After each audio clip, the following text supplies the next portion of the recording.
জিএসটির biology কোর্সের মূলত জীব প্রযুক্তি অধ্যায়ের আজকের অধ্যায়টি তোমাদের সাথে যেভাবে আলোচনা করা হবে ঠিক আগের মতোই আমরা মূলত এমসিকিউ সলভ করবো এবং এমসিকিউ সলভের সাথে সাথে আমরা পুরো বইটি একদম পড়ে ফেলবো। সো আজকে যতটুকু আমরা ক্লাস নেব, আমার ক্লাসে কোনো আফা আলোচনা হবে না, যতটুকুর প্রয়োজন ঠিক ততটুকুর আয়োজন আমরা করব। আশা রাখি এই ক্লাসটি যদি তোমরা করো এইখান থেকে যে সকল প্রশ্ন আসতে পারে সকল কিছুর আনসার আমরা পরীক্ষাতে করতে পারবো। সো লেটস স্টার্ট, আমরা আর কোনো দিকে না যাই আর কি। ক্লিয়ার? তাহলে দেখো এখানে দেখা যাচ্ছে যে জীব প্রযুক্তি বা বায়োটেকনোলজি, এই বায়োটেকনোলজি নিয়ে আমাদের অনেক কিছু পড়া, যদিও এই অধ্যায়টা সহজ তোমরা জানো, বাট কিছু কিছু ছোট্ট ছোট জায়গা রয়েছে যে জায়গাগুলো আমি তোমাদেরকে ধরিয়ে দেবো যে না এই জায়গাগুলো তোমরা একটু কনসার্ন থেকো আর কি, যাতে করে ভুল না যায় এখানে।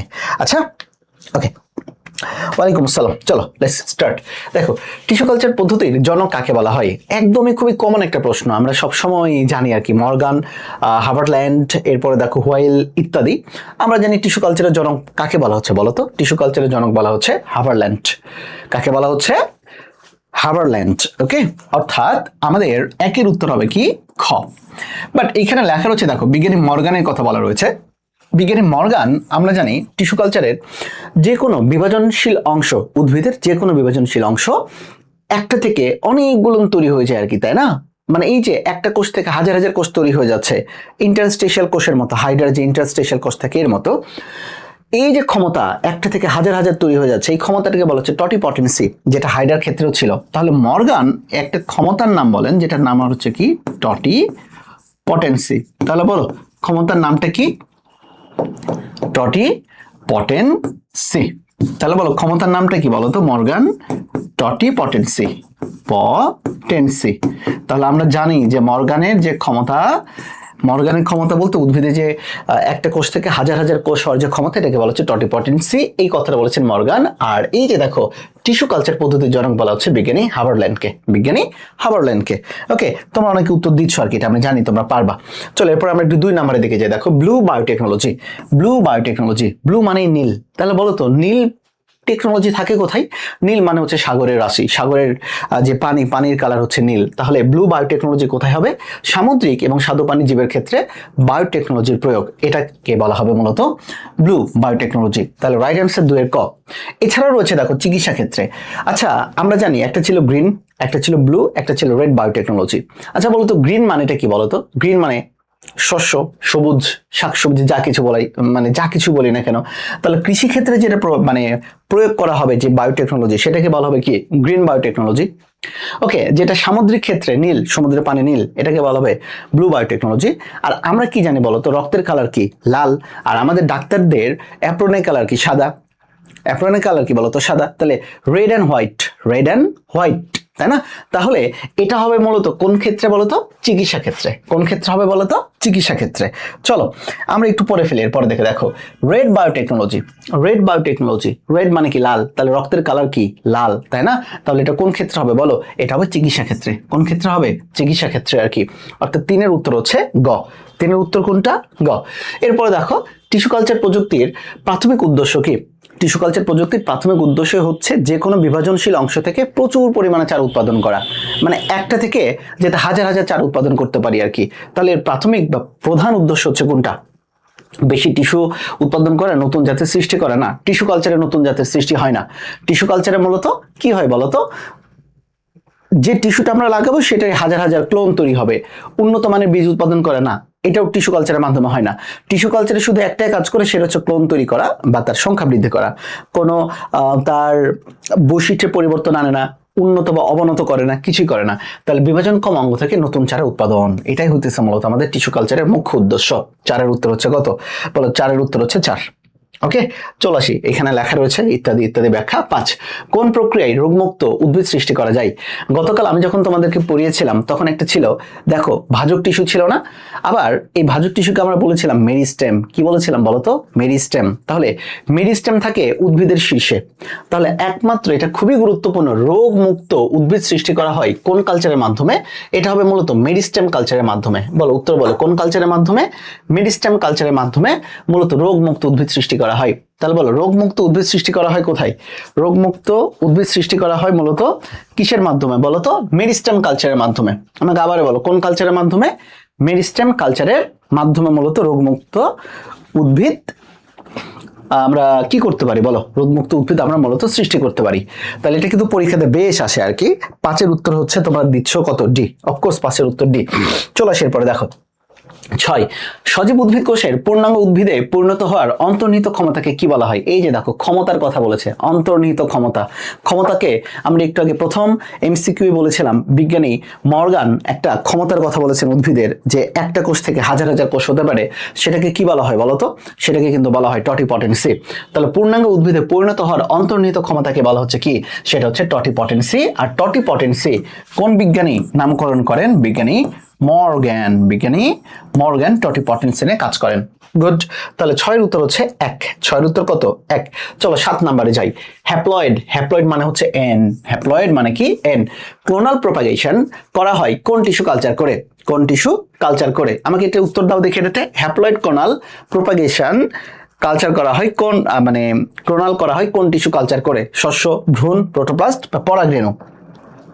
আচ্ছা, এটা উত্তরটা তোমরা দিতে থাকো আর কি এটাতে। ওকে, এটার উত্তরটা তোমরা দিতে থাকো। এটা উত্তর হইতে হইতে আমরা চলে যাব কোথায়? আমরা মূলত চলে যাব হচ্ছে বইয়ের পড়ার দিকে যাব আর কি। এটা উত্তরটা তোমরা দিতে থাকো। উত্তরটা দেখি। Morgan, very good. আজকে সবাই একটু কমেন্টস করো আর কি, বুঝছো? কামব্যাক তো দিতে হবে, তাই না? একটু চেষ্টা করো। আজকে ক্লাসটা কিন্তু তোমাদের এই যে 1 থেকে 1.5 ঘন্টা যতটুকু ক্লাস করবা, এটা কিন্তু কোনো বৃথা যাচ্ছে না। আমার সাথে করা হচ্ছে মানে আমার কথা তোমরা শুনছো, গুরুত্বপূর্ণ জিনিস দেখছো। অধ্যায়টা 1.5 ঘন্টার মধ্যে তোমার রিভিশন হয়ে যাচ্ছে, যেটা তুমি একা করতে গেলে অনেক তোমার হ্যাসেল হবে আর কি এটাতে।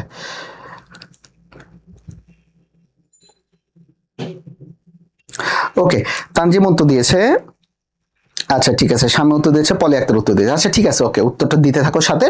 আমরা এখন চলে যাব কোথায়? আমরা একটু চলে যাব হচ্ছে বইয়ের দিকে। চলো আমরা বইয়ের দিকে একটু মনোযোগ দিই। দেখো জীব প্রযুক্তি, বায়োটেকনোলজি। ফার্স্ট অফ অল, এই জীব প্রযুক্তি বা বায়োটেকনোলজি শব্দটি ব্যবহার করেন হাঙ্গেরীয় একজন কৃষি বিজ্ঞানী কার্ল এরিক। বিজ্ঞানীর নামটা কি? Karl Ereky. এই যে দেখো, বিজ্ঞানী কার্ল এরিক উনি মূলত কোন শব্দটি ব্যবহার করেছেন? উনি বায়োটেকনোলজি শব্দটি ব্যবহার করেছেন, কার্ল এরিক। ক্লিয়ার? এতটুকু জিনিস শেষ।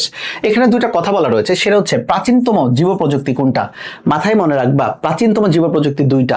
পৃথিবীর আদিকাল থেকে অ্যালকোহল বা মদ তৈরি হইতো এবং দই তৈরি হইতো। অর্থাৎ মনে রাখবা, দই তৈরি এবং অ্যালকোহল তৈরি, এই দুইটা হইতেছে প্রাচীনতম জীব প্রযুক্তি। তাহলে আমার সাথে সাথে বলো, প্রাচীনতম জীব প্রযুক্তি কোনটা? প্রাচীনতম জীব প্রযুক্তি কোনটা? তাহলে বলো, দই খাই, অ্যালকোহল। দই, আচ্ছা অ্যালকোহল তো আমরা খাই না আর কি, যাই হোক। তো দই তৈরি এবং কি অ্যালকোহল তৈরি, এটা হচ্ছে প্রাচীনতম জীব প্রযুক্তি। চলে আসি, জীব প্রযুক্তি 3 ধরনের। ব্লু মানে নীল, মানে সাগর। এরপরে দেখো গ্রিন মানে সবুজ, মানে কৃষিক্ষেত্রে। রেড অ্যান্ড হোয়াইট মানে কি? রক্ত, এবং ডাক্তারের অ্যাপ্রনের কালার কি? সাদা, মানে এটা হচ্ছে চিকিৎসা ক্ষেত্রে। গেল এটাতে। চলো এর পরের দিকে যাই। What is it?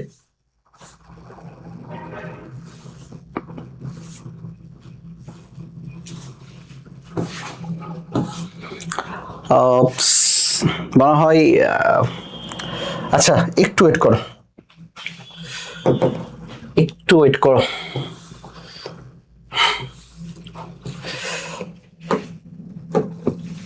ওইখানে ওই পিডিএফটাতে একটু ঝামেলা ছিল আর কি।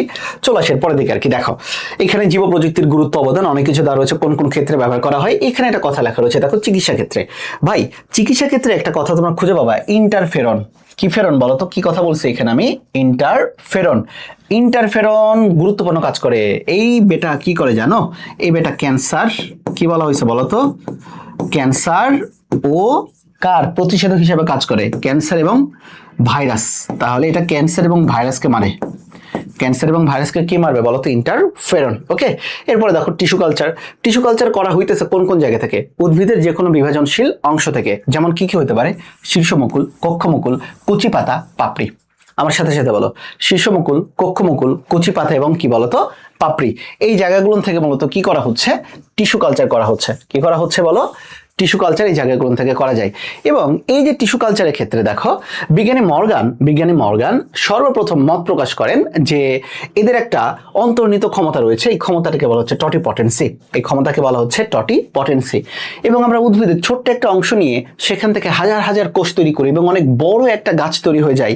যেহেতু ছোট্ট জিনিস থেকে বড় জিনিস হয়ে যাচ্ছে, এই জন্য এর আরেকটা নাম দেওয়া হচ্ছে টিস্যু কালচারের অপর নাম হচ্ছে মাইক্রো প্রোপাগেশন।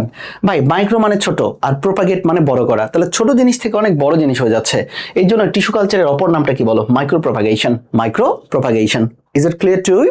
চলো এরপরে দেখে যাই আর কি আমরা। দেখো এখানে অনেক কিছু কথা বলা রয়েছে, বাট টিস্যু কালচারের জনক, এই যে ভাই দেখ, টিস্যু কালচারের জনক হচ্ছে বিজ্ঞানী হার্বার্ট ল্যান্ড। ওকে, টিস্যু কালচার যেহেতু একটা কাঁচের ভেতরে করা হয় অথবা একটা বদ্ধ জায়গায় করা হয়, এই জন্য এটাকে বলা হচ্ছে ইনভিট্রো কালচার। In vitro culture. তাহলে দেখো টিস্যু কালচারের জনক কিন্তু হার্বার্ট ল্যান্ড। টিস্যু কালচারের জনক কি? বিজ্ঞানী হার্বার্ট ল্যান্ড। আর বায়োটেকনোলজি বা জীব প্রযুক্তি এই শব্দটি ব্যবহার করেন বিজ্ঞানী কার্ল এরিক। বিজ্ঞানী কার্ল এরিক।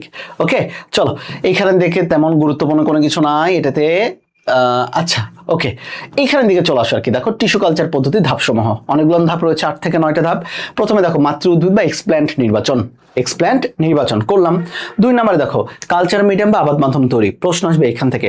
কালচার মিডিয়ামটা মানে যেখানে আমরা ওই যে ছোট্ট যে অংশটা দিব আর কি, ওকে, মাতৃ উদ্ভিদের নির্বাচনের পরে যে অংশটুকু আমরা ওইখানে আলাদা করে লাগাবো, যে জায়গাটাতে লাগাবো আবাদ মাধ্যমে, এই জায়গাটা কিভাবে তৈরি করা হয়? এখানে অনেক ধরনের পুষ্টিজাত পদার্থ দেওয়া হয়, ভিটামিন দেওয়া হয়, সুক্রোজ দেওয়া হয় মানে চিনি।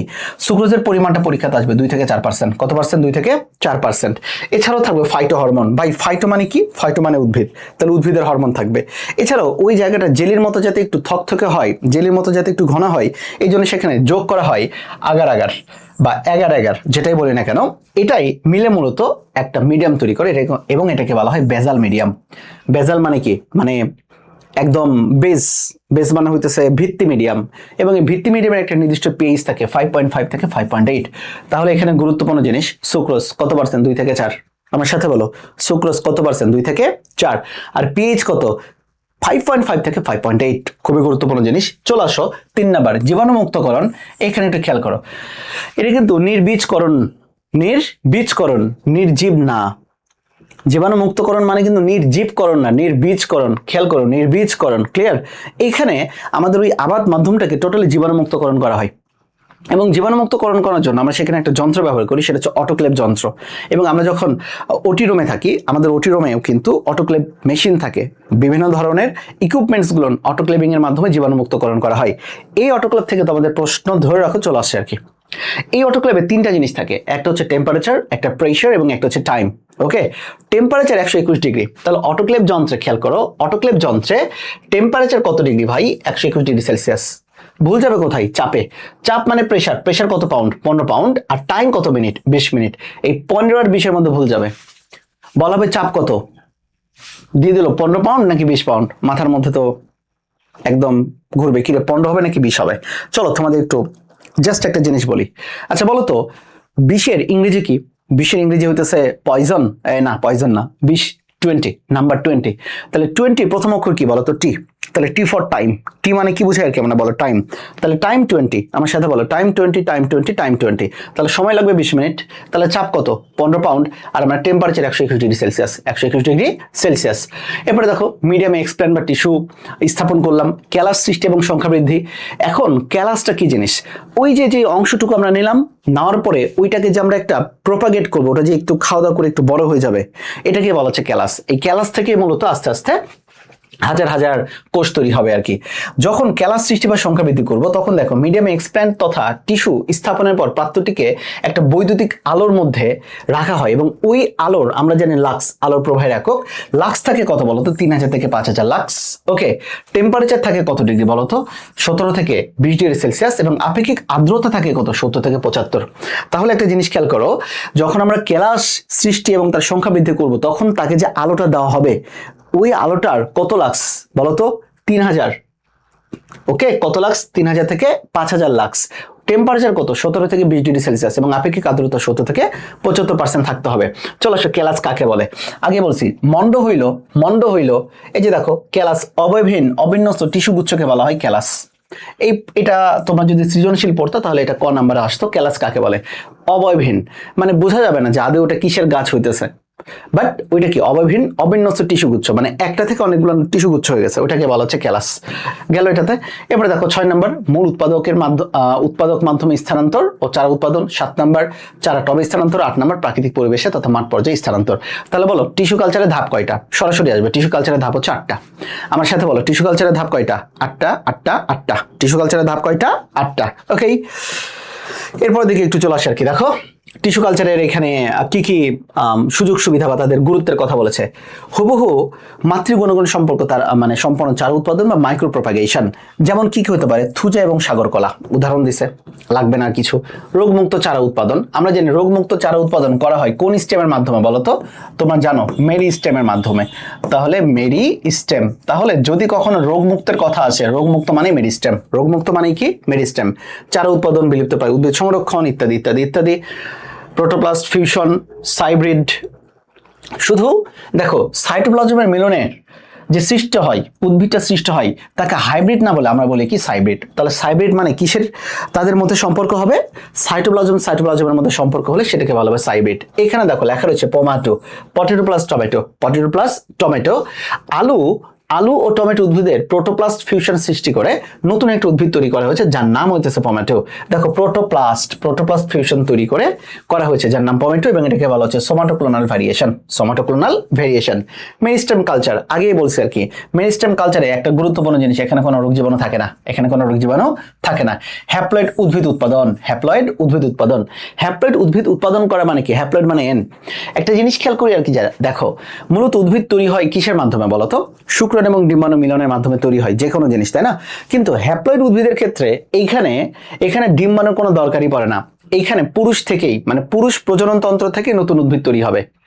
যেহেতু এখানে নিষেকই হচ্ছে না, এই জন্য এটার নাম হচ্ছে হ্যাপ্লয়েড উদ্ভিদ উৎপাদন। দেখো পরাগরেণু, এটা পুরুষ প্রজনন তন্ত্রের অংশ মানে ফুলের ক্ষেত্রে, বা পরাগধানী কালচারের মাধ্যমে অ্যান্ড্রোজেন, ভাই অ্যান্ড্রো মানে পুরুষকে বোঝানো হচ্ছে, বুঝছো? অ্যান্ড্রোজেনিক হ্যাপ্লয়েড উদ্ভিদ উৎপাদন করা সম্ভব হয়েছে। তাহলে বলো হ্যাপ্লয়েড উদ্ভিদ উৎপাদন করা হয় কাদের থেকে, স্ত্রীদের থেকে নাকি পুরুষদের থেকে? এটা হবে পুরুষদের থেকে, এখানে স্ত্রীর প্রয়োজন পড়ে না। এবং উদাহরণ কি, পরাগরেণু অথবা পরাগধানী থেকে। যেমন চীন দেশের গুয়ান 18, এটা হচ্ছে অ্যান্ড্রোজেনিক হ্যাপ্লয়েড ধান। আর জিনঘুয়া ওয়ান এটা হইতেছে মূলত একটা কি দেখো তো, অ্যান্ড্রোজেনিক হ্যাপ্লয়েড গম। এখন পর্যন্ত কাদের এই হ্যাপ্লয়েড লাইন প্রতিষ্ঠা করা সম্ভব হয়েছে? পোয়েসি, সালমোনেলাসি এবং ব্রেসিয়াসি গোত্রের হ্যাপ্লয়েড লাইন প্রতিষ্ঠা করা সম্ভব হয়েছে। আমার সাথে সাথে একটু বলো কি কি, পোয়েসি, সালমোনেলাসি, ব্রেসিয়াসি। তাহলে কাদের তৈরি করা সম্ভব হয়েছে হ্যাপ্লয়েড লাইন? পোয়েসি, সালমোনেলাসি, ব্রেসিয়াসি। আবার বলো কি কি, পোয়েসি, সালমোনেলাসি এবং ব্রেসিয়াসি, এদের হ্যাপ্লয়েড লাইন প্রতিষ্ঠা করা সম্ভব হয়েছে। চলো আসি দেখো কোষাবাদ এবং ক্যালাস্ট্রিস উৎপাদন। সোমাক্লোনাল ভ্যারিয়েশন মাধ্যমে উন্নত প্রজাতির, আচ্ছা সোমাক্লোনাল ভ্যারিয়েশন লাগতেছে না, গ্যামেটোক্লোনাল। আচ্ছা সোমাক্লোনাল ভ্যারিয়েশন দেখো এটা কি, সোমাক্লোনাল ভ্যারিয়েশন এবং আরেকটা হচ্ছে গ্যামেটোক্লোনাল ভ্যারিয়েশন। ভাই সোমা মানে কি, সোমা শব্দের অর্থ দেহকোষ, আর গ্যামেট মানে তো গ্যামেট শুক্রাণু বা ডিম্বাণু। তাহলে দেখো উদ্ভিদের শুক্রাণু ডিম্বাণু বাদে যে কোনো কোষকে নিয়ে যদি আমরা তাদের কোনো ফিউশন করাই, তখনই সেটাকে বলা হবে সোমাক্লোনাল ভ্যারিয়েশন। আর যদি আমরা গ্যামেট কোষ হইতে কোনো প্রকরণ তৈরি করি, তখন তাকে বলা হবে গ্যামেটোক্লোনাল ভেরিয়েশন। তাহলে গ্যামেট থেকে তৈরি করলে গ্যামেটোক্লোনাল, আর গ্যামেট বাদে দেহকোষ বা যে কোনো কিছু না কাজ করলে সেটা হবে কি, সোমাক্লোনাল। ওকে, ট্রান্সজেনিক উদ্ভিদ ইত্যাদি ইত্যাদি, স্বর্ণধান, দেহজ ভ্রূণ, বৈদেশিক মুদ্রা ইত্যাদি আর কি। আচ্ছা ঠিক আছে, এইদিকে আমাদের খুব বেশি গুরুত্বপূর্ণ নয়, তারপরের দিকে আমরা একটু চলে যাই আর কি, দেখি জেনেটিক ইঞ্জিনিয়ারিং এর দিকে একটু আসি আর কি। আচ্ছা জেনেটিক ইঞ্জিনিয়ারিং এর আসার আগে আমরা একটু সলভের দিকে যাই আর কি, দেখি। এ তো ভেরি গুড, পথে 15 তাই তো। আচ্ছা পথে 15 পথে পাউন্ড, হ্যাঁ ঠিক আছে 15 পাউন্ড, এই তো পাইছে আর কি, তোমরা ভালোই পারতেছো আর কি এটাতে। আচ্ছা চলো এরপরের দিকে আমরা একটু চলে যাই। বলে এটার উত্তরটা কি, হ্যাপ্লয়েড ক্লোনাল প্রোপাগেশন করা হয় কোনটার কালচারের মাধ্যমে? তাহলে রাইট অ্যান্সার হবে কিন্তু পরাগরেণু, বা পরাগরেণুর বাদ দিয়ে যদি একটা থাকে, তাহলে সেটা হইতে পারে পরাগধানী। আবারও বলো পরাগরেণু বা কি ধানী, পরাগধানী। রাইট অ্যান্সার হবে ঘ, 7-এর উত্তর ঘ। ওকে চলো 7-এর উত্তর এখানে দেওয়া হচ্ছে শস্য, না শস্য হবে না ভাই, শস্য হবে না, রাইট অ্যান্সার হবে পরাগরেণু। সঠিক উত্তর পরাগরেণু, এটা উত্তরটা ভুল দেওয়া হয়েছে। সঠিক উত্তর কোনটা, পরাগরেণু হবে সঠিক উত্তর। ওকে 8 নাম্বার, টিস্যু কালচারের মাধ্যমে উৎপাদিত নতুন চারাকে কি বলা হয় বলতো? উৎপাদিত নতুন চারাকে কি বলা হয়? সিয়ন, প্ল্যান্টলেট, ক্যালাস নাকি এক্সপ্ল্যান্ট? এক্সপ্ল্যান্ট মানে তো চলে গেল, মাতৃ উদ্ভিদের ওই দিকে চলে গেল আর কি এটাতে। ওকে উৎপাদিত নতুন চারাকে কি বলা হয়? আমাকে একটু উত্তর দাও দেখি এটাতে, উত্তর দাও 8 নাম্বার।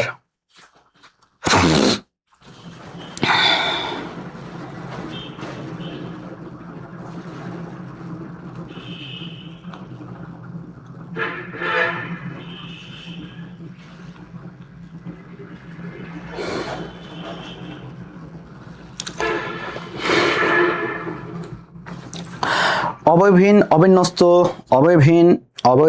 অবিন্যস্ত টিস্যুগুচ্ছকে কি বলা হয়? বলা হয় ক্যালাস। তাহলে প্রথম যেটা আসবে আর কি বলতো, নতুন যে চারা তৈরি হইলো সেটার নামটা আমরা দিয়ে দেবো ক্যালাস। সেটার নামটা আমরা কি দিয়ে দেবো? ক্যালাস। ওকে, ক্যালাস সৃষ্টি। চলো এরপরের দিকে চলে যাই, 9 নম্বরের দিকে। প্ল্যান্ট টিস্যু কালচারের ব্যবহৃত বেজাল মিডিয়ামের পিএইচ কত? বেজাল মিডিয়াম, আমরা জানি বেজাল মিডিয়ামের ক্ষেত্রে সুক্রোজ ছিল কত পার্সেন্ট? সুক্রোজ বলো, সুক্রোজ ছিল কত পার্সেন্ট? আমার সাথে সাথে বলো, 2 থেকে 4% না? এদের পিএইচ ছিল কত বলো তো বাবা? পিএইচ ছিল কত? আমরা জানি পিএইচ ছিল 5.5 থেকে 5.8। ওকে, আর এদের একটু জমাট বাঁধানোর জন্য, জেলির মতো করার জন্য কি দেওয়া ছিল এদের মাধ্যমে? এগার কি দেওয়া ছিল? এগারের দানা দেওয়া ছিল, যাতে করে ওটা একটু জেলের মতো হয় আর কি। তাহলে রাইট অ্যান্সার হবে খ, 5.5 থেকে 5.8। 9 উত্তর কে দিচ্ছে আর কি? 9 উত্তর। চলো 10 টিস্যু কালচারের বেজাল মিডিয়ামের সুক্রোজের পরিমাণ কত? আমি একটু আগে লিখে ফেলেছি, তোমরা এটা উত্তরটা দিতে পারবা। সুক্রোজের পরিমাণ কত বলো? সুক্রোজের পরিমাণ এখানে কত থাকে? রাইট অ্যান্সারটা দিয়ে দাও তো ভাইয়ারা, কত থাকবে বলো? সুক্রোজের পরিমাণ একটু আগে পড়াইছি সবকিছু, তোমাদের এটা পারা উচিত, পারা অফকোর্স উচিত এখানে আর কি তোমাদের। বলো সুক্রোজের পরিমাণ কত? আমাকে একটু উত্তর দাও, সুক্রোজের পরিমাণ কত? ওকে,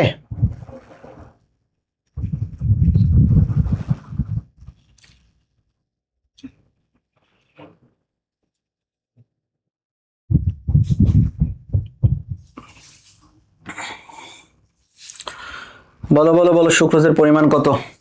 উত্তর দাও।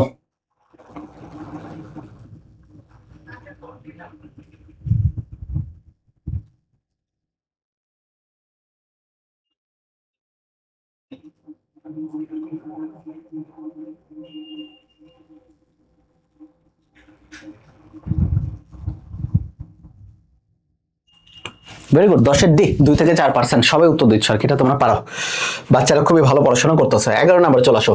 ভাইরাস মুক্ত উদ্ভিদ তৈরিতে কোন পদ্ধতি বাংলাদেশে বাণিজ্যিকভাবে বহুল প্রচলিত? তাহলে দেখো, ভাইরাস মুক্ত, রোগ জীবাণু মুক্ত মানে একটাই কথা, সেটা হচ্ছে কি? মেরিস্টেম। সেটা হচ্ছে কি? মেরিস্টেম, এবং এটা থাকে উদ্ভিদের শীর্ষে।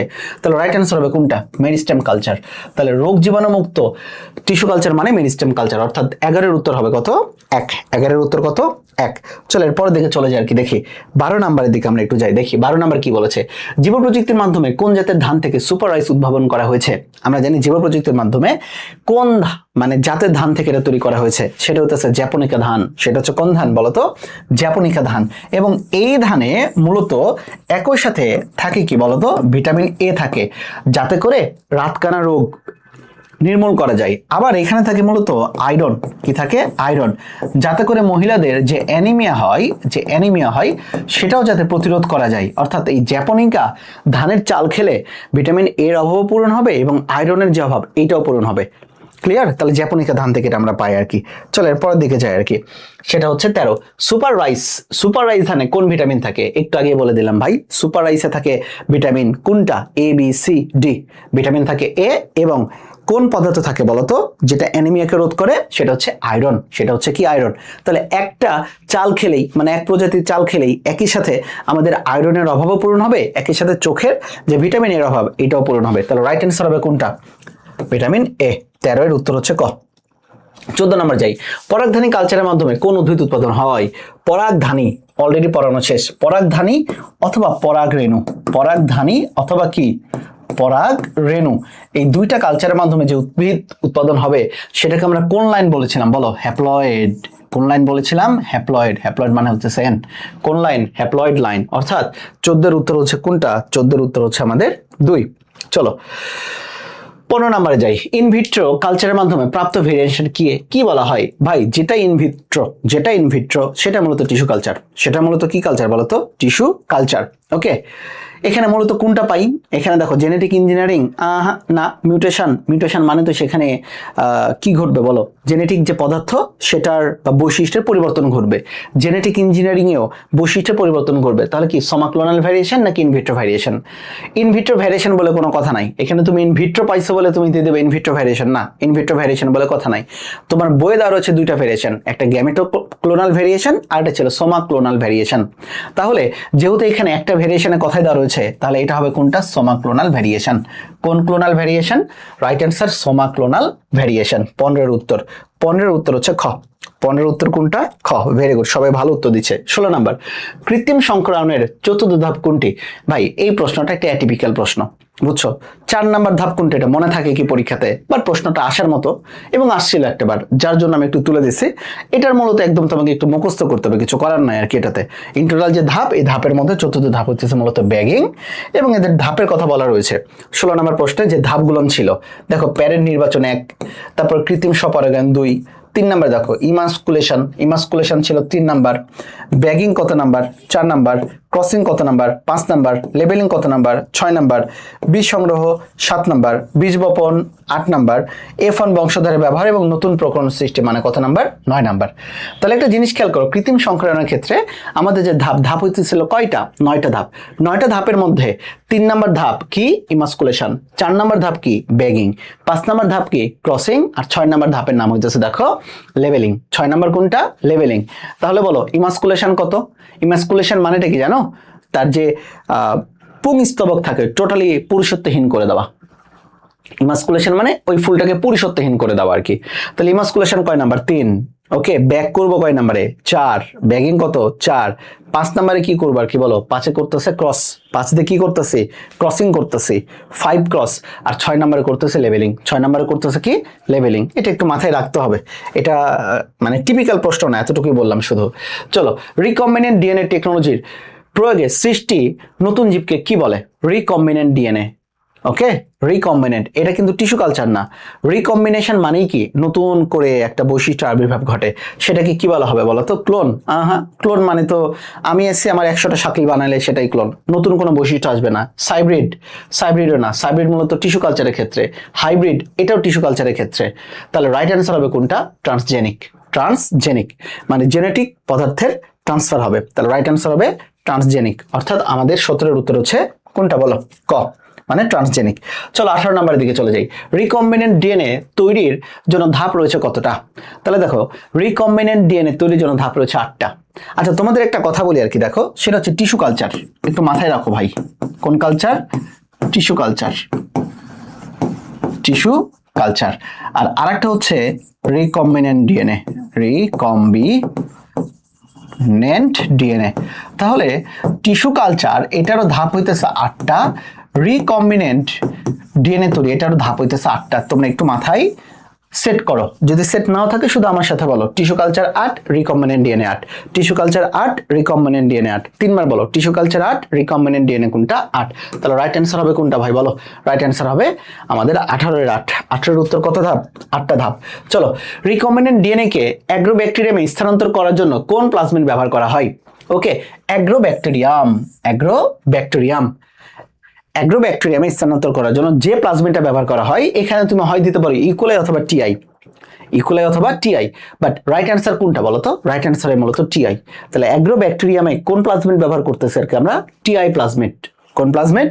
TI plasmid. Okay, right answer হচ্ছে টিআই। বুঝাই দিবে একটু পরে আর কি। চলো 20 নাম্বার, উদ্ভিদের ডিএনএ কে ভাইরাল ডিএনএ সাথে সংযুক্ত করে তা একটা ব্যাকটেরিয়ার মধ্যে স্থানান্তর করতে কি কি দরকার? মানেটা কি?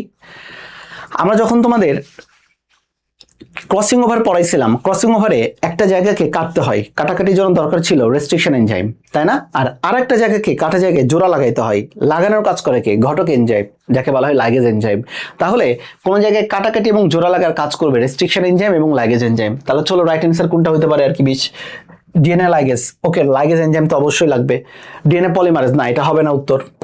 এরপর দেখো, ডিএনএ লাইগেজ ডিএনএ ট্রান্সফারেজ, না এটাও হবে না।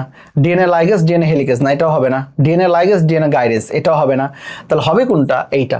তাহলে ডিএনএ লাইগেজ এবং ডিএনএ এন্ডোনিউক্লিয়াস, যেটাই এন্ডোনিউক্লিয়াস সেটাই হচ্ছে রেস্ট্রিকশন এনজাইম। Restriction enzyme. তাহলে যেটাই লাইগেজ যেটাই এন্ডোনিউক্লিয়াস সেটাই কি? Restriction enzyme. মানে কাটাকাটি কাজ করবে রেস্ট্রিকশন, আর জোড়া লাগায় দেওয়ার কাজ করবে কে? লাগিয়ে দিতেছে ঘটকের মতো লাইগেজ। তাহলে রাইট অ্যান্সার হচ্ছে 20-এর খ। 20-এর উত্তর হবে কোনটা বলো? খ। ভেরি গুড, সবাই উত্তর দিচ্ছ। চলো এখন আমরা একটু চলে যাই বইয়ের দিকে আর কি। আমরা যাব জেনেটিক ইঞ্জিনিয়ারিং ও রিকম্বিনেন্ট ডিএনএ প্রযুক্তির এইখানে যাব আর কি। ওকে, এখানে আমরা একটু দেখব, আবার আমরা বইয়ের দিকে একটু ফেরত যাই আর কি এটাতে।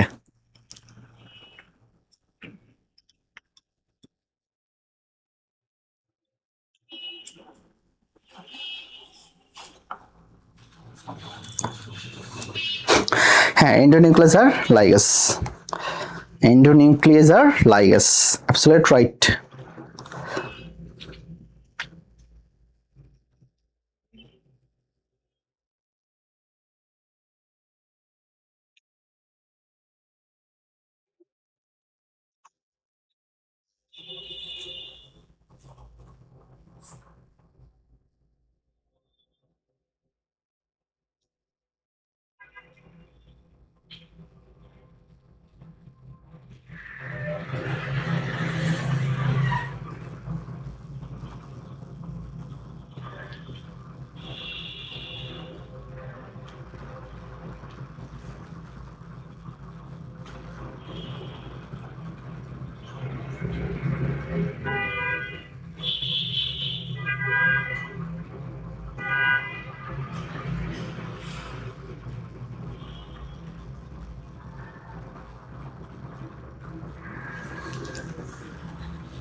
ওকে, চলো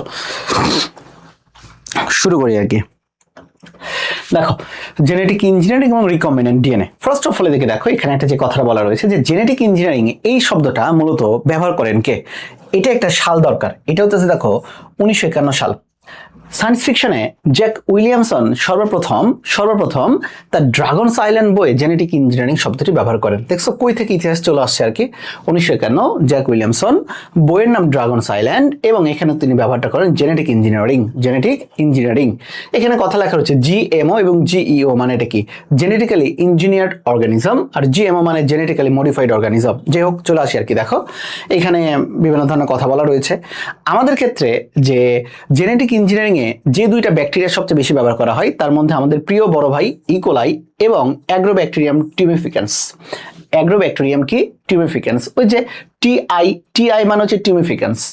তাহলে অ্যাগ্রোব্যাকটেরিয়াম টিউমিফিকেন্স একসাথে, এই জন্য একটু আগে বলা ছিল না অ্যাগ্রোব্যাকটেরিয়ামের ক্ষেত্রে কোন প্লাজমিড ইউজ করব, অ্যাগ্রোব্যাকটেরিয়ামের সাথে টিআই প্লাজমিড ইউজ করব। টিআই মানে হচ্ছে টিউমিফিকেন্স, টিআই মানে কি, টিউমিফিকেন্স। চলো আসো প্লাজমিড।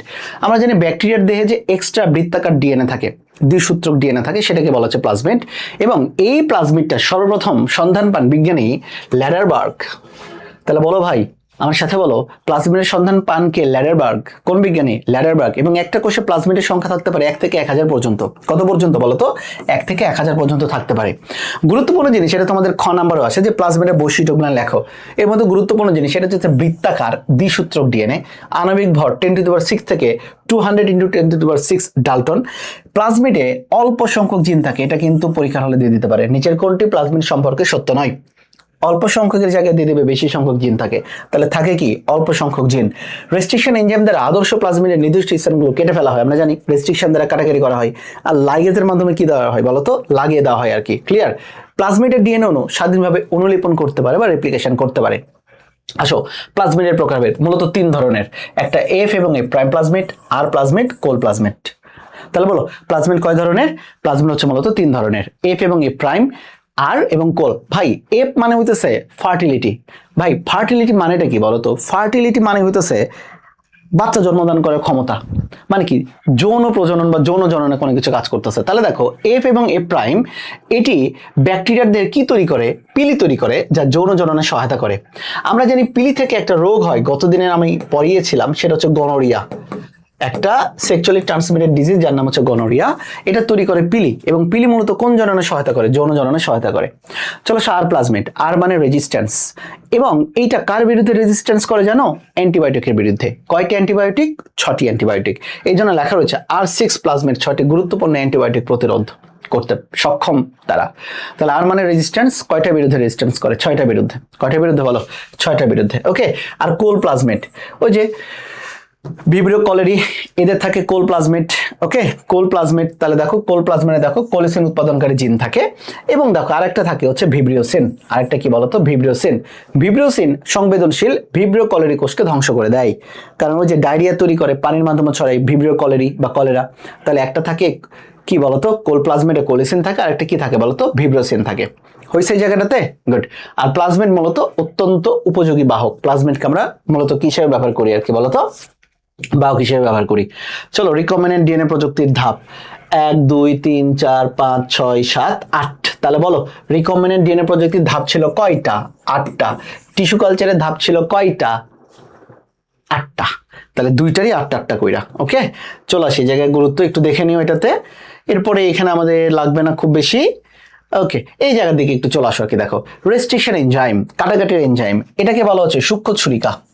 সূক্ষ্ম ছুরিকা, যার অপর নাম মলিকুলার সিজার্স। ওকে, যার আরেকটা নাম আণবিক কাঁচি বা বায়োলজিক্যাল নাইফ, বা রেস্ট্রিকশন এনজাইম বা এন্ডোনিউক্লিয়াস এনজাইম। তাহলে দেখো কতগুলার নাম। রেস্ট্রিকশন এনজাইম, এন্ডোনিউক্লিয়াস এনজাইম, সূক্ষ্ম ছুরিকা, মলিকুলার সিজার্স, আণবিক কাঁচি, বায়োলজিক্যাল নাইফ। দেখছো ভাই, 6টা নাম হইতে পারে আর কি ওই কাটাকাটির এনজাইম। এদের মধ্যে দেখো রেস্ট্রিকশন এনজাইম কি কি লেখা রয়েছে, এগুলো এখন আর দরকার নাই। এরপরে যদি কেউ ব্যাখ্যা পড়তে চাও, ইউটিউবে আমার ভিডিও দেওয়া রয়েছে, তোমরা দেখে নিতে পারো আর কি, বায়োলজি লাভার্সে। শুধু এতটুকু দেখো, বাম এইচআই বলতে H1 এখানে বোঝানো হয়। তারপরে দেখো হাইন্ড বা হিন্ড 3, ইকো আরআই, হেপা 2, এমবিও 1। জাস্ট একটু যদি মনে রাখার সুযোগ থাকে রাখো, বাট দুইটা জিনিস ভালো করে মনে রাখতে হবে। একটা হচ্ছে হাইন্ড বা হিন্ড, আর একটা হচ্ছে বাম এইচআই। তাহলে দেখো, বাম এইচআই, হাইন্ড 3, ইকো আরআই, হেপা 2, এমবিও 1, এরা মূলত হচ্ছে রেস্ট্রিকশন এনজাইম। ওকে, পোষক নির্বাচন, ইলেকট্রোপোরেসিসের মাধ্যমে, ইত্যাদি ইত্যাদি। আচ্ছা, এরপরে দেখো এইখানে একটা কথা বলা হচ্ছে, ইমপ্ল্যান্টা পদ্ধতিতে সরাসরি ট্রান্সজেনিক উদ্ভিদ তৈরি করা হয়। ওকে, ইমপ্ল্যান্টা পদ্ধতিতে সরাসরি ট্রান্সজেনিক উদ্ভিদ তৈরি করা হয়। টিস্যু কালচার এবং রিকম্বিনেন্ট ডিএনএর মধ্যে পার্থক্য, এটা সৃজনশীলের জন্য গুরুত্বপূর্ণ। চলে আসো জিন ক্লোনিং। ক্লোনিং মানে হচ্ছে হুবহু তৈরি করা আর কি। ওকে, ক্লোনিং করার জন্য আমরা 3টি উৎস থেকে জিন পেতে পারি। কয়টা উৎস? 3টি উৎস থেকে।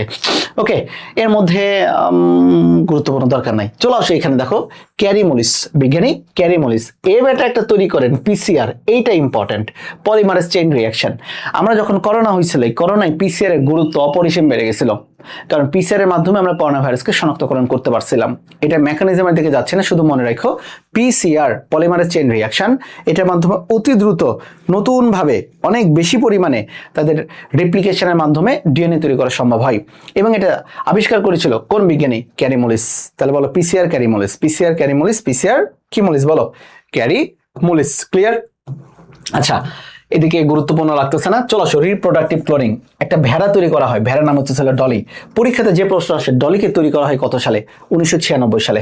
কত সালে? 1996 সালে। তাহলে বলো আমার সাথে, তাহলে বলো পলির জন্ম হয় কত সালে? 1996। আবার বলো পলির জন্ম হয় কত সালে? বলো, এই পলি না রে, সরি, ডলি। ডলির জন্ম হয় কত সালে? বলো, 1996 সালে। রিকম্বিনেন্ট ডিএনএ এবং পিসিআর এর মধ্যে পার্থক্য যদি পারো পড়ো। উপাদান তামাক গাছে, এই যে দেখো, জেনেটিক রিকম্বিনেন্ট ডিএনএ প্রয়োগ তামাক গাছে হেপাটাইটিস বি ভ্যাকসিন উৎপাদন করা সম্ভব হয়। কোন ভ্যাকসিন? হেপাটাইটিস বি এর ভ্যাকসিন।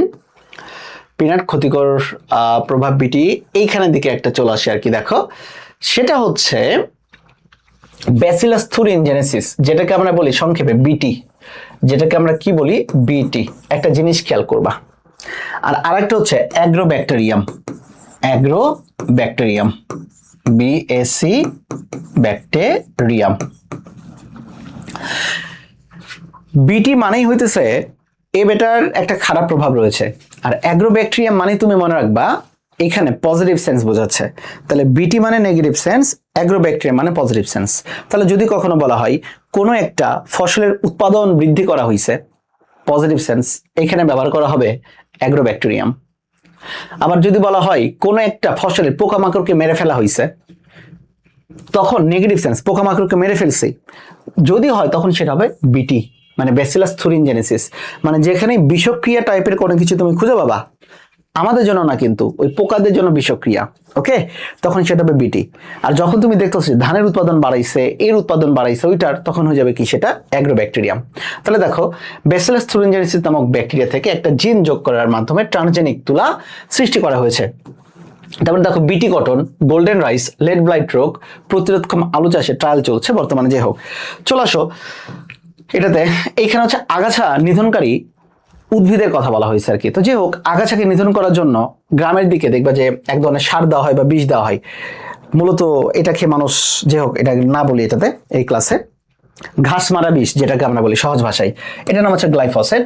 এই গ্লাইফোসেট পৃথিবীর প্রায় মারাত্মক 78টা আগাছার মধ্যে 76টাকেই মেরে ফেলে। তাহলে বলো গ্লাইফোসেট কতটাকে মারে? 78টার মধ্যে কতটাকে মেরে ফেলে? 76টাকে। এটা গুরুত্বপূর্ণ জিনিস আর কি এটাতে। এরপরে দিকে চলে আসে গুণগত মান উন্নয়ন। অস্ট্রেলিয়ার প্রধান মানে পশুপালন হচ্ছে ভেড়া পালন। ক্লোভার জাতীয় তারা ঘাস খায়, কিন্তু ওই ঘাসে প্রোটিনের অভাব ছিল আর কি। সরি, ওই ঘাসে মূলত কার অভাব ছিল? সালফারের অভাব ছিল।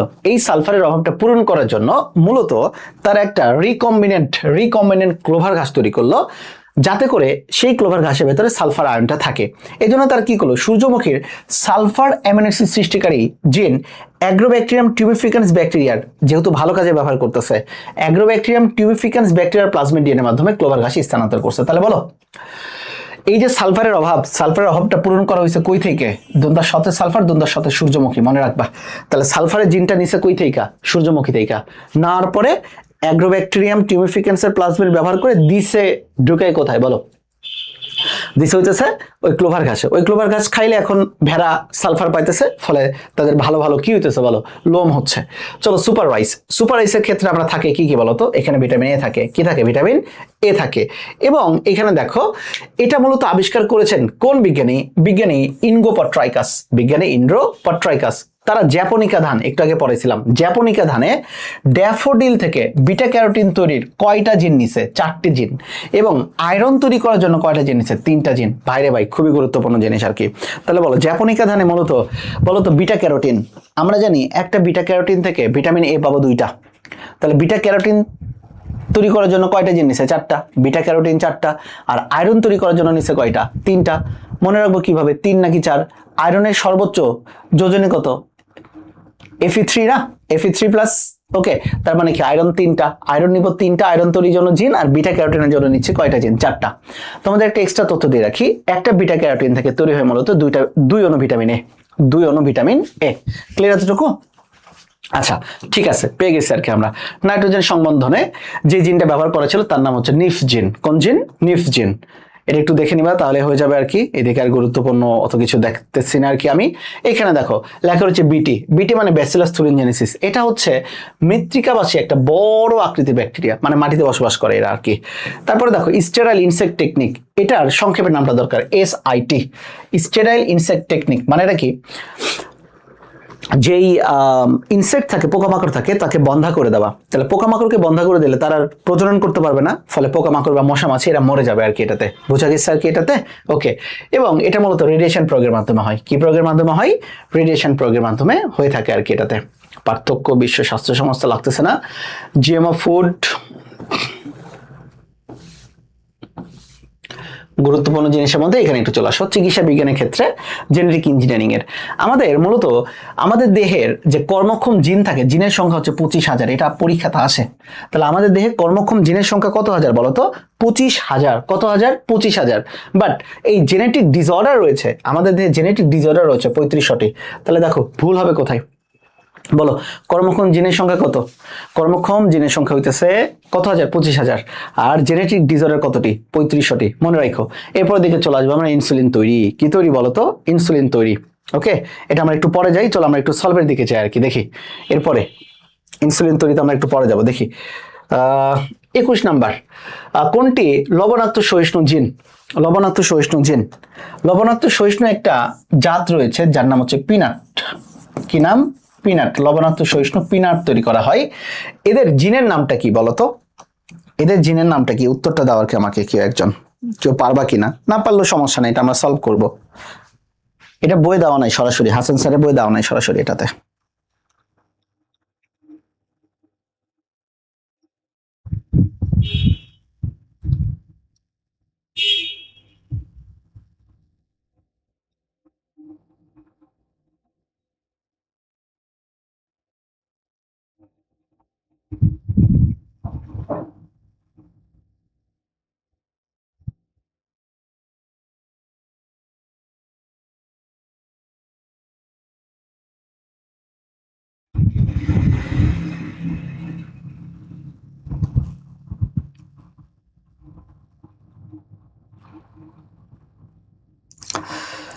একুশের উত্তর কেউ দাও না ভাই।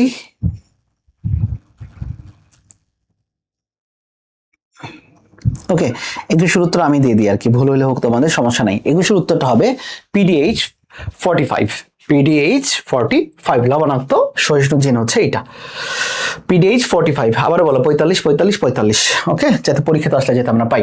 ভিব্রেসিন উৎপাদনকারী জিন কোন প্লাজমিডে থাকে? ওই যে দেখো, একটা হচ্ছে কোলিসিন, একটার নাম কি বলো, কোল প্লাজমিডে থাকে কি কোলিসিন, আর আরেকটা নাম কি ছিল বলো তো, ভিব্রিওসিন। কোলিসিন আর একটা কি ছিল, ভিব্রিওসিন। এই দুইটা ছিল মূলত কোন প্লাজমিডে, কোল প্লাজমিডে। কোন প্লাজমিড, কোল প্লাজমিড। তাহলে রাইট অ্যান্সার হবে কোনটা? রাইট অ্যান্সার হবে মূলত গ, কোল প্লাজমিডে থাকে। অর্থাৎ 22-এর উত্তর হচ্ছে সি, 22-এর উত্তর হচ্ছে সি। চলো আসি 23 নাম্বার। জিন প্রকৌশল বা জেনেটিক ইঞ্জিনিয়ারিং এ উত্তম বাহক হিসেবে ব্যবহার করা হয় মূলত কোনটা? সবচেয়ে বেস্ট বাহক কোনটা? বেস্ট বাহক কোনটা? বাহক তো দুইটা ছিল, ওকে, একটা ছিল ইকোলাই আর একটা ছিল অ্যাগ্রোব্যাকটেরিয়াম টিউমেফিকান্স, বাট বেস্ট কোনটা, সবচেয়ে বেশি ব্যবহার করা হয় কোনটা? উত্তরটা দাও তো। ভিব্রিও কলেরা না, ব্যাসিলাস সাবটাইলিস না, তাহলে উত্তর হইতে পারে ক বা খ, দুইটাই হইতে পারে উত্তর, বাট বেস্ট কোনটা? বেস্ট হচ্ছে আমাদের দাদু, আমাদের কাকু, ইকোলাই, ইস্কেরিয়েশিয়া কোলাই, ইস্কেরিয়েশিয়া কোলাই। তাহলে রাইট অ্যান্সার হবে 23-এর খ। চলো আসি 24। R6 প্লাজমিডের বৈশিষ্ট্য কি? আর মানে রেজিস্ট্যান্স, RESISTANCE, রেজিস্ট্যান্স কয়টা অ্যান্টিবায়োটিকের বিরুদ্ধে বলো তো?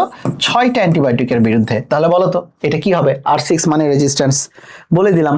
তাহলে অ্যান্টিবায়োটিক প্রতিরোধী, অ্যান্টিবায়োটিক প্রতিরোধী, যেহেতু প্রতিরোধ মানে রেজিস্ট্যান্স, প্রতিরোধ মানে কি বলো? রেজিস্ট্যান্স। ওকে, চলো। কোন এনজাইমটি ডিএনএ কর্তনের আণবিক কাছে? এগুলো তো পারা উচিত, পড়ানো শেষ। কাটাকাটি কাজ করতেছে কে বলো তো? পলিমারেজ না, লাইগেজ, লাইগেজ তো লাগানোর কাজ করবে। ট্রান্সক্রিপ্টেজ, তাহলে রাইট অ্যান্সার কোনটা? রেস্ট্রিকশন এনজাইম, এন্ডোনিউক্লিয়াস বা রেস্ট্রিকশন এনজাইম। অর্থাৎ আমাদের 25-এর উত্তর হবে ক, রেস্ট্রিকশন। 25-এর উত্তর ক। চলো এসে পরে দেখো 26।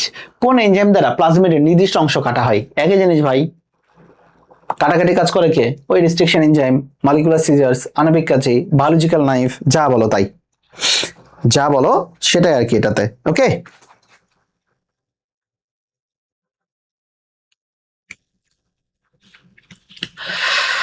এরপরে দেখি একটু যাই আর কি, দেখি 26-এর পরবর্তীতে আমরা যাবো 27 নম্বরের দিকে। দেখো কোনটি রেস্ট্রিকশন এনজাইম বলো তো? রেস্ট্রিকশন এনজাইমের 5টা নাম ছিল আর কি, ওকে, 5-এর মধ্যে কোনটা restriction enzyme? DNA ligase, hind 3, primase নাকি আইসোমারেজ? বলো দেখি উত্তর। পড়াই দিছে, এটাও পড়াই দিছি।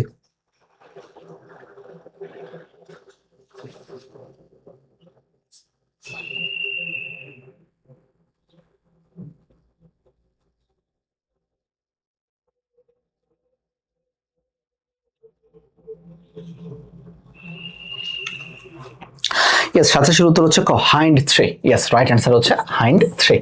এটা হচ্ছে রেস্ট্রিকশন এনজাইম। এরপরে দেখে চলে যায়, দেখো ইনসুলিনে কতটি অ্যামিনো অ্যাসিড থাকে? এই যে ইনসুলিন না, আবার একটু শুরু হয়ে যাবে আর কি আমাদের পড়া, এটা তোমরা জানো আর কি। ইনসুলিনে কতটি অ্যামিনো অ্যাসিড থাকে এটা তোমরা অনেকেই জানো আর কি এটাতে।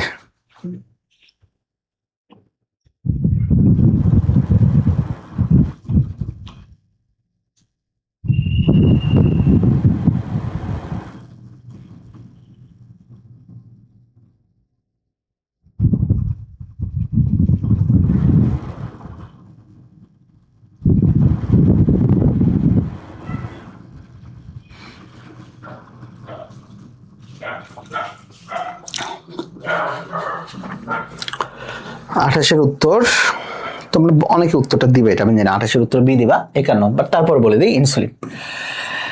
ইনসুলিনে কতটা কথা বলি। ইনসুলিন আমাদের 11 নাম্বার ক্রোমোজোমের, 11 নাম্বার ক্রোমোজোমের বাহু থাকে, বুঝছো? খাটো বাহু, খাটো বাহুর শীর্ষে অবস্থান করে ইনসুলিনের জিন। মানুষের যে 23 সেট ক্রোমোজোম রয়েছে, এই 23 সেটের মধ্যে 11 নাম্বার মানে 11 নাম্বার ক্রোমোজোমের খাটো বাহুর শীর্ষে অবস্থান করে ইনসুলিনের জিন আমাদের দেহে আর কি এটাতে। ওকে, এই ইনসুলিনের চেইন থাকে 2টা, ইনসুলিনের চেইন থাকে 2টা। ওকে, একটাকে বলা হয় এ চেইন, একটাকে বলা হয় বি চেইন। মনে রাখবা এ তে 21, আবার বলো এ তে 21, আর বি চেইনে থাকবে 30টা। তাহলে এ চেইন আর বি চেইন মিলে ইন টোটাল কতটি হইতেছে? 51টা। তাহলে বলো ইনসুলিনের চেইনে ইন টোটাল অ্যামিনো অ্যাসিড থাকে কতটা? 51টা, যেটা উত্তরটা হইতেছে খ। কিন্তু 51টার মধ্যে এ চেইনে কয়টা থাকবে? এ তে 21, আর বি চেইনে কয়টা? 30টা থাকবে আর কি, মনে থাকে যেত। ওকে, এরপরে দিকে দেখো, এটা মূলত আমাদের ইনসুলিন তৈরি হয় আমাদের অগ্নাশয়ে। ওকে, ইনসুলিন তৈরি হয় মূলত কোন অগ্নাশয়ের? আইলেটস অফ ল্যাঙ্গারহ্যান্সের। আইলেটস অফ ল্যাঙ্গারহ্যান্সের কোন সেল থেকে? বিটা সেল থেকে মূলত তৈরি হয় ইনসুলিন। বিটা সেল থেকে তৈরি হয় মূলত কি? ইনসুলিন। ইনসুলিন তৈরি হয় সর্বপ্রথম 1916 সালের দিকে। ওকে, চলো আমরা একটু ইনসুলিনটা একটু পড়ে ফেলি আর কি, দেখি। ইনসুলিন এটা মূলত বিটা কোষ থেকে খরিত হচ্ছে। এরপরে দেখো, এটা না হলে তো মানে ডায়াবেটিস হয়ে যায় যদি কম পরিমাণে নিঃসৃত হয়। 1916 সালে ইনসুলিন আবিষ্কার করা হয়। তাহলে বলো, সর্বপ্রথম ইনসুলিন আবিষ্কার করা হয় কত সালে? 1916 সালে। তাদের একটু নামগুলান দরকার, কে বলছো? স্যার এডওয়ার্ড সার্পে এবং সেফার। তাহলে স্যার এডওয়ার্ড সার্ফে এবং সেফার 1916 সালে তারা মূলত ইনসুলিন আবিষ্কার করেন। খুবই গুরুত্বপূর্ণ জিনিস ভাই। চেইন হতেছে দুইটা। চেইন কয়টা? দুইটা। এ তে 21টা, বি তে 30টা অ্যামাইনো অ্যাসিড। আর দেখো এদের দুইটা এ চেইন এবং বি চেইনের মাঝখানে দেখো এখানে একটা সালফারের বন্ড, এখানে একটা সালফারের বন্ড। তাহলে বলো এটাকে বলা হয় ডাই সালফাইড বন্ড। কোন বন্ড? Die sulphide bond. কেন ডাই সালফাইড? কারণ দুইটা রয়েছে, তাহলে সালফাইড বন্ড দুইটা, দ্যাটস এটাকে বলা হয় ডাই সালফাইড বন্ড।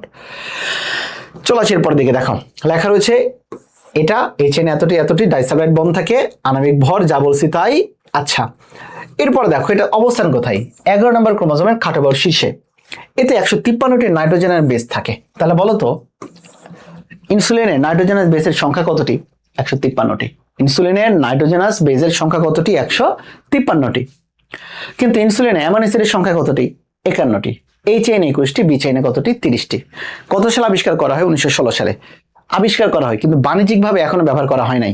বাণিজ্যিকভাবে সর্বপ্রথম ডায়াবেটিস রোগীদের জন্য ব্যবহার করেন যে মানে কোম্পানি, তার নাম ইলি লিলি, এবং তারা মূলত যে ঔষধের নাম দেন তার নাম হিউমোলিন, এবং এটা বাজারজাতকরণ করা হয় 1982 সালে। তৈরি হয়েছিল 1916 সালে, দেখছো? বাট এটা মানুষের জন্য সহজলভ্যভাবে বাজারজাতকরণ করা হয় ডায়াবেটিসের জন্য কত সালে বলো তো? 1982 সালে। কোন কোম্পানি? ইলি লিলি। কি নামে বাণিজ্যিকরণ করেছিল? হিউমোলিন। হিউমোলিন, গুরুত্বপূর্ণ জিনিস এটা কিন্তু। চলো এরপরের দিকে আমরা একটু চলে যাবার কিরকম মনে ডিএনএ, যে হোক এটাতে লাগবে না খুব বেশি। এইখানে কিছু কথা বলেছে। ইনসুলিন কাদের ক্ষেত্রে? ডায়াবেটিস রোগীদের ক্ষেত্রে। ইন্টারফেরন দুইটা জিনিসকে ধ্বংস করে, ক্যান্সার আর ভাইরাসকে। সেরাম অ্যালবুমিন শৈল চিকিৎসায়, মানে এই কাটাকাটি যে চিকিৎসা হয় আর কি, বুঝছো? শৈল চিকিৎসা বলতে অপারেশনকে বোঝানো হয়। শৈল চিকিৎসা ব্যবহার করা হয়। র্যাবিস ভ্যাকসিন জলাতঙ্ক রোগে। হিউম্যান ফ্যাক্টর আইভি মানে 4 হিমোফিলিয়া রোগের ক্ষেত্রে। কোন রোগের ক্ষেত্রে? হিমোফিলিয়া রোগের ক্ষেত্রে। টিস্যু প্লাজমিনোজেন অ্যাক্টিভেটর টিপিএ, এটা হৃদরোগের চিকিৎসায়, মানে এটা হচ্ছে যে ব্লকগুলোন থাকে না, ওই ব্লকগুলোনকে কি করে দেয় আর কি বলতো? বিগলিত করে দেয়। এটা হচ্ছে টিপিএ। সোমাটোস্ট্যাটিন। সোমাটোস্ট্যাটিন মূলত যারা বাট্টু তাদেরকে লম্বার কাজে ব্যবহার করা হয়, মানে বামনত্ব চিকিৎসায়। তাদেরকে এই হরমোনটা দিলে তারা একটু মোটা তাজা হয়, মোটা তাজা না, তারা একটু লম্বা হওয়ার সুযোগ থাকে আর কি। হিউম্যান ইউরোকাইনেজ, এটা মূলত রক্ত সংবহনের জটিলতা এবং প্লাজমিনোজেনকে সক্রিয় হিসাবে এটা মূলত কাজ করে। লিম্ফোকাইন্স স্বয়ংক্রিয় ইমিউন কার্যকারিতায় কাজ করে। লিম্ফোকাইন্স স্বয়ংক্রিয় ইমিউন কার্যকারিতায় কাজ করে। আমি এটাতে তোমাদের খুব বেশি পরিমাণে শর্ট করে আর বুঝাইলাম না, এটা একটু দেখে নিও। বাট এর মধ্যে দেখো ইনসুলিন, ইন্টারফেরন গুরুত্বপূর্ণ, টিপিএ এটা গুরুত্বপূর্ণ। টিস্যু প্লাজমিনোজেন অ্যাক্টিভেটর, মানে কি এটা প্লাজমিনোজেনকে অ্যাক্টিভ করে দেয়, ফলে যে ব্লকগুলো থাকে, চর্বি দলা থাকে, সেটা গলে যায়, মানে মানুষ বেঁচে যাবে। সোমাটোস্ট্যাটিন, ভাই সোমাইট মানে দেহকোষ। তাহলে একটা মানুষ যে লম্বা হবে, লম্বা হওয়া মানে কি তার জননকোষ বড় হওয়া? তার বডি লম্বা হইতেছে, দেহকোষ বড় হইতেছে, এই জন্য নাম হচ্ছে সোমাটোস্ট্যাটিন, এবং এটা ব্যবহার করা হইতেছে বাটু মানুষের চিকিৎসায়, মানে কি বামনত্ব চিকিৎসায় ব্যবহার করা হচ্ছে। মাথায় রাখো ভাই। চলো ইন্টারফেরন। ইন্টারফেরন অলরেডি তোমাদের পড়ানো শেষ। ইন্টারফেরন হচ্ছে প্রতিরক্ষামূলক একটা প্রোটিন। ওকে, এটা হচ্ছে মূলত এক ধরনের গ্লাইকোপ্রোটিন। এটা আবিষ্কার করেন বিজ্ঞানী আইজ্যাক এবং লিন্ডারম্যান 1957 সালে। 1957 সালে। ক্লিয়ার? ইন্টারফেরন ক্যান্সার চিকিৎসায় ব্যবহার করা অলরেডি পড়ানো শেষ। ইন্টারফেরনের দেখো একটা বাণিজ্যিক নাম রয়েছে, যার নাম হচ্ছে বেটাফেরন। তাহলে দেখো ইনসুলিনের বাণিজ্যিক নাম ছিল হিউমোলিন, আর ইন্টারফেরনের বাণিজ্যিক নাম ছিল বেটাফেরন। ইন্টারফেরনের বাণিজ্যিক নাম কি? বেটাফেরন। চলো আসো টিপিএ মানে টিস্যু প্লাজমিনোজেন অ্যাক্টিভেটর।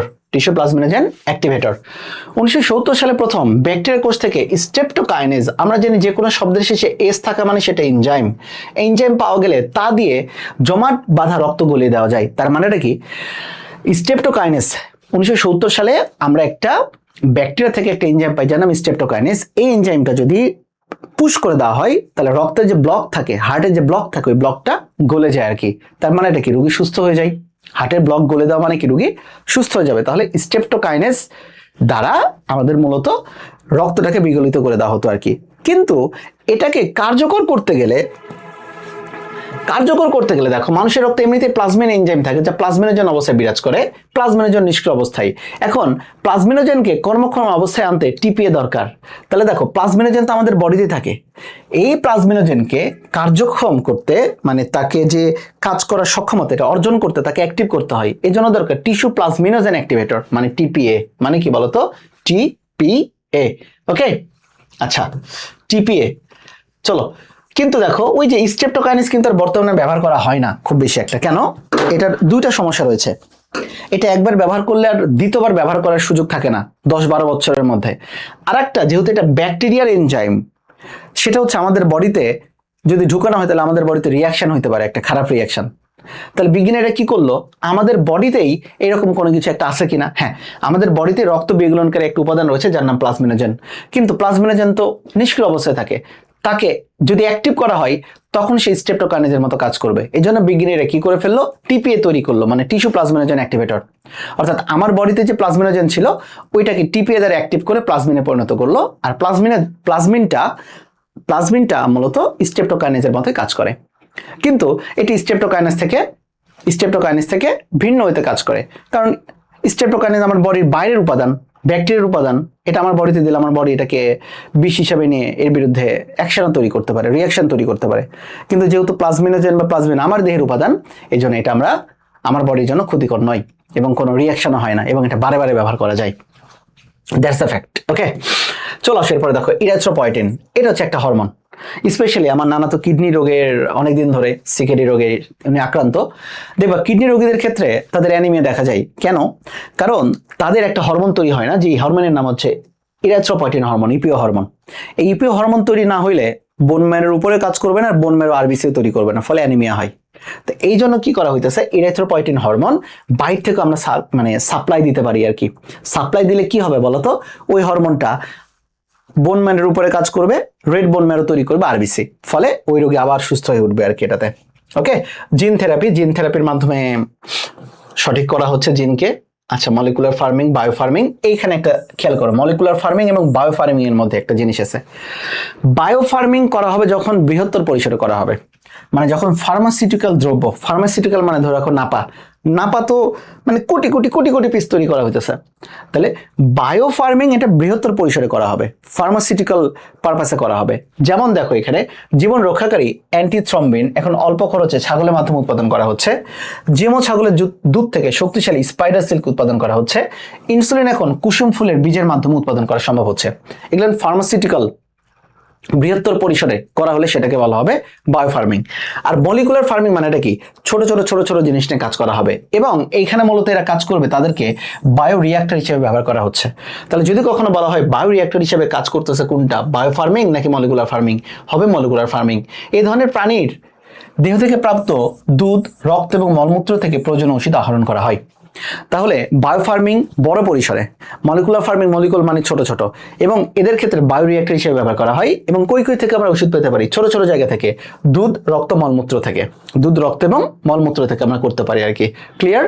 এখানে একটা কথা বলার হচ্ছে, সেটা হচ্ছে টরুলা নামক ইস্ট জন্মে যার মধ্যে প্রচুর আমিষ থাকে। তাহলে প্রচুর আমিষ কোথায় পাওয়া যায়, বর্জ্য পদার্থে পাওয়া যায়। এটা হচ্ছে টরুলা নামক ইস্ট, যার মধ্যে প্রচুর পরিমাণে কি থাকে বলতো, আমিষ থাকে আর কি। ওকে, একটু দেখে নিতে হবে তোমাদের সিউডোমোনাস। চলো, পয়বর্জ্য বা স্বীয় জাতীকরণ, এটা আবার গুরুত্বপূর্ণ জিনিস। এইখানে একটা জিনিসের দিকে খেয়াল করো, এই যে অ্যাক্টিভেটেড স্লাস পদ্ধতিতে আমাদের যেই বাসাবাড়ির যেই বর্জ্য পদার্থ থাকে আর কি, ওকে, ল্যাট্রিনে, এই যে অ্যাক্টিভেটেড স্লাস পদ্ধতিতে মূলত এদের পরিশোধন করা হয়। বাংলাদেশে হয় না, উন্নত বিশ্বে হয়। এখানে দুটো ট্যাঙ্ক ব্যবহার করা হয়, একটা নাম অ্যারেশন ট্যাঙ্ক, একটা নাম সেডিমেন্টেশন ট্যাঙ্ক। ভাই, অ্যারেশন ট্যাঙ্ক একটা জিনিস খেয়াল করবা, এই ট্যাঙ্কে মূলত থাকে ব্যাকটেরিয়া এবং এই ট্যাঙ্কে মূলত তৈরি হয় কার্বন ডাই অক্সাইড। এই ট্যাঙ্কে মূলত কি তৈরি হয় বলতো? কার্বন ডাই অক্সাইড তৈরি হয়। তাহলে বলো যে পদ্ধতিতে করা হয় সেই পদ্ধতির নাম অ্যাক্টিভেটেড স্লাস পদ্ধতি। এখানে দুইটা ট্যাঙ্ক থাকে, অ্যারেশন ট্যাঙ্ক এবং সেডিমেন্টেশন ট্যাঙ্ক। খেয়াল করো, প্রথম ট্যাঙ্কে মানে অ্যারেশন ট্যাঙ্কে ব্যাকটেরিয়া, ছত্রাক ইত্যাদি সমৃদ্ধ থাকে, যারা জৈব বস্তুকে ভেঙে, জৈব বস্তু বলতে মলমূত্রকে ভেঙে কার্বন ডাই অক্সাইড এবং পানিতে পরিণত করে। আর দ্বিতীয় ট্যাঙ্কে যখন এরা চলে যায় তখন সেডিমেন্ট হয়। ভাই সেডিমেন্ট মানে হচ্ছে কি? তলানি। এই তলানিটা সার হিসেবে ব্যবহৃত হয়। কি হিসাবে? সার হিসাবে। আর উপরে যে পরিষ্কার পানি সেটা পরিশোধিত পানি হিসাবে চলে যায় এবং এরা খাওয়া বাদে কাপড় চোপড় পরিষ্কার করা, কৃষিকাজ সব জায়গায় ব্যবহার করা হয়। তাহলে বলো যদি কখনো আসে কোন ট্যাঙ্কে কার্বন ডাই অক্সাইড তৈরি হয়? এটা আমার গুরুত্বপূর্ণ জিনিস। কার্বন ডাই অক্সাইড তৈরি হবে অ্যারেশন ট্যাঙ্ক। আবারও বলো কোন ট্যাঙ্কে? অ্যারেশন ট্যাঙ্কে। ছত্রাক ব্যাকটেরিয়া থাকবে কোথায়? অ্যারেশন ট্যাঙ্কে। ক্লিয়ার? আর তলানি থাকবে কোথায়? সেডিমেন্ট। সেডিমেন্ট মানে তলানি। সেডিমেন্ট মানে কি? তলানি। আর এখানে যে ব্যাকটেরিয়া ব্যবহার করা হয় তার নাম হচ্ছে জুগলিয়া র্যামিজেরা। তাহলে বলো অ্যাক্টিভেটেড স্লাস পদ্ধতিতে যে ব্যাকটেরিয়া ব্যবহার করা হয় তার নামটা কি? তার নামটা হচ্ছে জুগলিয়া র্যামিজেরা। জুগলিয়া কি বলো? র্যামিজেরা।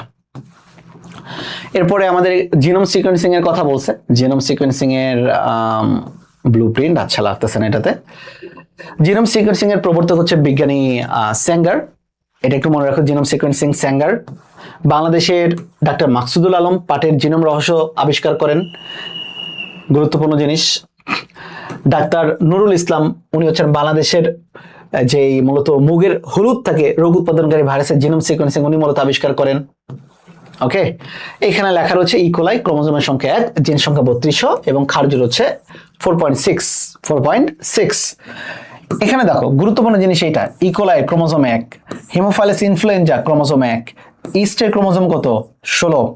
তারপরে দেখো পুষ্পক উদ্ভিদ লাগবে না, মানুষের তো 46 আমরা জানি। তাহলে দেখো ইকোলাই কতটা রে ভাই? একটা ক্রোমোজোম। হিমোফাইলাস ইনফ্লুয়েঞ্জা কয়টা ক্রোমোজোম? একটা। ইস্টের কতটা? 16টা। একটু বলো ইস্ট কত? 16টা। আমার সাথে সাথে বলো ইস্টের কত? 16টা। ইস্ট কত? 16টা। মনে রাখো, যদি আল্লাহ দেয় পড়ে যেতে পারে কমন। চলে আসো ডিএনএ ফিঙ্গারপ্রিন্ট। ডিএনএ ফিঙ্গারপ্রিন্ট বলতে আমাদের যে জাস্ট ডিএনএ সিকোয়েন্সিং এর যে একটা প্রিন্ট বের করা হয় তাকে বলা হচ্ছে ডিএনএ ফিঙ্গারপ্রিন্ট। ফিঙ্গারপ্রিন্ট না কিন্তু, ফিঙ্গারপ্রিন্ট তো এইটা। ডিএনএ ফিঙ্গারপ্রিন্ট কি? আমার যে কোনো একটা কোষের ডিএনএ গুলো কিভাবে সজ্জিত রয়েছে ওইটার একটা যে ফটোগ্রাফিক প্লেট বা ছবি, ওটাকে বলা হয় ডিএনএ ফিঙ্গারপ্রিন্ট। এটার মাধ্যমে অনেক কিছু করা হয়, পিতৃত্ব নির্ধারণ, স্বজন নির্ধারণ, অপরাধ শনাক্তকরণ ইত্যাদি ইত্যাদি শ্রেণীবিন্যাসে দেওয়া রয়েছে এটাতে। তারপরে এদিক থেকে গুরুত্বপূর্ণ বিটি তোমার একটু পড়ে নিতে হবে আর কি। এটাতে তেমন কোনো কিছু পাচ্ছি না, সারসংক্ষেপ শেষ আমাদের বই মোটামুটি। এর বাইরে তোমাদের আর লাগবে না, যদি এতটুকু করে ইনশাল্লাহ হয়ে যাবে। চলো, কিন্তু এখন তো আমরা একটু প্রশ্ন সলভ করব। দেখি 29 নম্বরের দিকে চলে যায়। দেখো ইনসুলিন আবিষ্কার করা হয় কত সালে? এটা তোমরা পারবা, একটু আগে বলছিলাম। বলো ইনসুলিন আবিষ্কার করা হয় কত সালে? আর হিউ মুলিন। কি কথা বলছি? হিউ মুলিন। এটা বাজারজাতকরণ করা হয় 1982 সালে। 1982 সালে। আর ইনসুলিন আবিষ্কার করা হয় কত সালে? 1916 সালে। 1916 সালে। রাইট অ্যান্সার হবে খ। উত্তর কে দিচ্ছে আর কি দেখি? রাইট অ্যান্সার খ। চলো, ইনসুলিনের বি চেইনে কতটি নিউক্লিওটাইড প্রয়োজন? এই ভালো করে খেয়াল করো, এখানে কিন্তু বি চেইনে অ্যামিনো অ্যাসিডের কথা বলে নাই, নিউক্লিওটাইডের কথা বলেছে। এটা কিন্তু আমাদের হাসান স্যারের বইয়ের বাইরে তথ্য। বি চেইনে যদি অ্যামিনো অ্যাসিড বলতো, AMINO amino acid, amino acid বলতে উত্তরটা হইতো তাহলে কত জানো? বি চেইনের ক্ষেত্রে বি চেইনের থাকতো 30টা, এই চেইন হলে 21টা হইতো। কিন্তু নিউক্লিওটাইড বলছে, নিউক্লিওটাইডের সংখ্যাটা হবে মূলত 90। নিউক্লিওটাইডের সংখ্যা হবে কতটা? 90টা হবে। নিউক্লিওটাইডের সংখ্যা কতটা হবে বলো? 90টা। তাহলে বি চেইনের নিউক্লিওটাইড 90। এটা একটু মুখস্থ তথ্য, এই বইয়ে নাই। তাহলে বি চেইনের অ্যামিনো অ্যাসিড না, কিন্তু নিউক্লিওটাইডের সংখ্যা কতটি? 90টি। ওকে, চলো। ব্যাকটেরিয়ার প্লাজমিড ডিএনএ কয় সূত্রক? ব্যাকটেরিয়ার প্লাজমিড ডিএনএ এরা বৃত্তাকার। কোন কার বলো তো? সূত্রাকার না কিন্তু বৃত্তাকার। এবং এরা কয় সূত্রক? অবশ্যই দ্বিসূত্রক। বলো কয় সূত্রকের বাচ্চারা? দ্বিসূত্রক। রাইট অ্যান্সার দ্বিসূত্রক। অর্থাৎ 31-এর উত্তর হচ্ছে খ। চলো 32-এর দিকে যাই। 32-এর দিকে যাই। প্লাজমিড কে আবিষ্কার করেন? এটাও আমি তোমাদেরকে দেখাইছি একটু আগেই। প্লাজমিড আমরা জানি একটা কোষে প্লাজমিডের সংখ্যা থাকে 1 থেকে 1000টি। একটা কোষে প্লাজমিডের সংখ্যা থাকে 1 থেকে 1000টি। এবং এইটা আবিষ্কার করেন বিজ্ঞানীকে ল্যাডারবার্গ। বিজ্ঞানীকে ল্যাডারবার্গ এটা আবিষ্কার করেন। এবং প্লাজমিড কয় ধরনের? 3 ধরনের। 3 ধরনের। একটা ছিল এফ ও এফ প্রাইম প্লাজমিড, 2 নাম্বার ছিল কে আর প্লাজমিড, আর 3 নাম্বার ছিল কোন প্লাজমিড বলো তো? কোল প্লাজমিড। আর প্লাজমিড কয়টা অ্যান্টিবায়োটিকের বিরুদ্ধে প্রতিরোধ করে? 6টা অ্যান্টিবায়োটিকের বিরুদ্ধে। এফ মানে ফার্টিলিটি, তাহলে এটা মূলত কোন জনন বলো তো? যৌন জনন। কোন জননে সহায়তা করে? যৌন জনন। কে সহায়তা করে? পিলি। কে সহায়তা করে? পিলি, রাইট। আর কোল তো 2টা ছিল, একটা ভিব্রিওসিন আর কোলিসিন। বিটি বেগুন উৎপাদন করার জন্য কোন অণুজীবটি দরকার? বিটি বেগুন। বিটি বেগুন মানেটা কি? বিটি মানে তো আমরা জানি ওই বেগুনে তো পোকা থাকে, আগে অনেক পোকা থাকতো, এখন তো পোকার পরিমাণ কমে গেছে। ওই পোকাগুলোকে যাতে মেরে ফেলা হয়, আমাদের কোনো ক্ষতি হবে না বেগুন খেলে, শুধু পোকাগুলো হইতে পারবে না। যেহেতু পোকাকে মারার কথা বলা হয়েছে, তাহলে সেই ক্ষেত্রে মারামারি বা নেগেটিভ কথা মানে কি? অ্যাগ্রোব্যাকটেরিয়াম নাকি ব্যাসিলাস থুরিনজেনেসিস? বলো, রাইট অ্যান্সার হবে কোনটা? ব্যাসিলাস থুরিনজেনেসিস। মানে বিটি বেগুনে এইটা ব্যবহার করা হয়, এই অণুজীবটা ব্যবহার করা হয়, ব্যাসিলাস থুরিনজেনেসিসের প্লাজমিড ব্যবহার করা হয়, বিটি। চলো, অতিরিক্ত আয়রন তৈরির জন্য সুপার রাইসে প্রতিস্থাপিত জিনের সংখ্যা কতটি? খেয়াল করো, সুপার রাইসে ভিটামিন এ লাগে আর আরেকটা লাগবে আয়রন। ভিটামিন এ তৈরি করার জন্য আমাদের দরকার কয়টা জিন? 4টা জিন। কয়টা? 4টা। আর আয়রনের আমরা জানি সর্বোচ্চ যোজনী কত? Fe3+, তার মানে লাগবে হইতেছে 3টা জিন। তাহলে বলো, আয়রন তৈরির জন্য জিন লাগবে মনে রাখার জন্য কয়টা? 3টা। ভিটামিন এ তৈরি করার জন্য লাগবে কয়টা জিন? 4টা। কিন্তু এই যে আমরা যে ভিটামিন এ এবং আয়রন তৈরি করব, এই জিনগুলো আমরা নিছি কোন ফুল থেকে বলো তো? ড্যাফোডিল। একটা ইংলিশ একটা কবিতার নামও রয়েছে, the daffodil, to daffodil. Daffodil ফুল থেকে নিছি। কোন ফুল থেকে নিছি বলো? ড্যাফোডিল ফুল থেকে। আর ওই যে ভেড়ার যে ক্লোভার ঘাস ছিল, কোন ঘাস বলো তো বাচ্চারা? ক্লোভার ঘাস। ক্লোভার ঘাসে যে সালফারের অভাব ছিল, কিসের অভাব ছিল বলো?